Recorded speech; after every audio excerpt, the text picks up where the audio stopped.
Hey everyone, Karnak here, Star Wars Armada Explained. It's your buddy, it's your pal, it's the guy who talks all the time, Karnak. Anyway, today we're going to be looking at the generic officer wing commander. So, generic officer can be equipped both to either Rebel or Imperial ships. How do you equip the officer slot? You look at the bottom left hand corner of the card, you got the officer icon there. He costs 6 points, you can see in the opposite corner. So Wing Commander being a generic card, he is not unique. It means you can bring as many of him as you have cards that you can put on your ships. He reads, before you reveal a command, you may change that command to a squadron command. And he does not have any clarifications, no errata. He's extremely straightforward.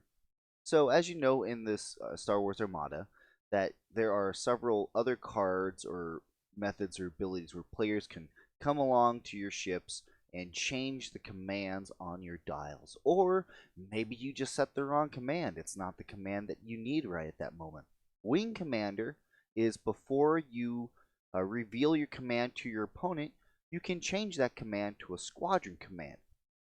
So, for example, maybe on my Quasar Fire here, I set a navigation command. I don't need the navigation command anymore. I got fighters I need to command it to chase down my enemies.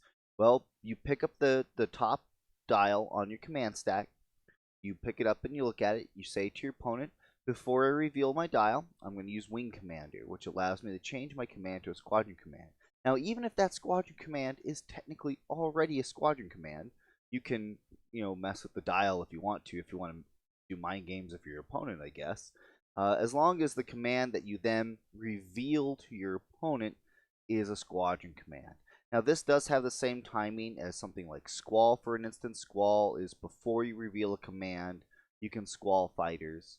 But largely where you'll see Wing Commander used is essentially just you want to guarantee that you will always be able to get a squadron command off.